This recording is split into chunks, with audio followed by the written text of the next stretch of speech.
ሰላም እንዴት ናችሁ? ዛሬ እንደምንመጣው ቆንጆ መረጃ አቀርብላችኋለሁ። ምንድነው መንግስት ከታህሳስ ወር ጀምሮ በነዳጅ አቅራቢዎች ላይ 30% የገቢ ግብር ታክስ ይጥላል የሚባል መረጃ በተለያዩ የሶሻል ሚዲያዎች ላይ ሲሰራጭ ነበር። በዚህም የተነሳ ባሳለፍነው ሳምንት በከተማችን ውስጥ በሚገኙ በአዲስ አበባ ከተማ ውስጥ በሚገኙ የተለያዩ የነዳጅ ማስተላለፊያ የነዳጅ ማከፋፈያ ስፍራዎች ረጃጅም የመኪና ሰልፎች ነበሩ። በዚህም የተነሳ መንገዶች ሲጨናነቁ ብዙ ጃሞች ነበሩ፣ ብዙ የክራውድ የሆነ ነበር መንገዱ።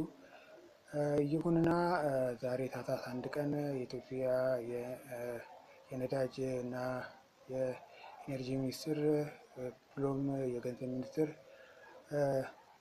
መግለጫ ሰጥተዋል። ምንም አይነት በታህሳስ ወር የሚጣል ግብር አይኖርም። ስለዚህ የተለያዩ የነዳጅ መከፋፈያም አካላት አላግባብ የዋጋ ጭማሪ እንዳያደርጉ መግለጫ አውጥተዋል።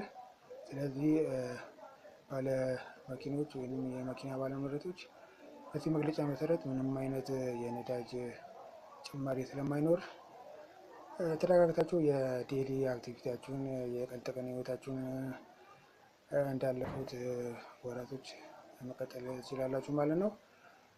ባለ ታክሲዎችም አገልግሎት የሚሰጡ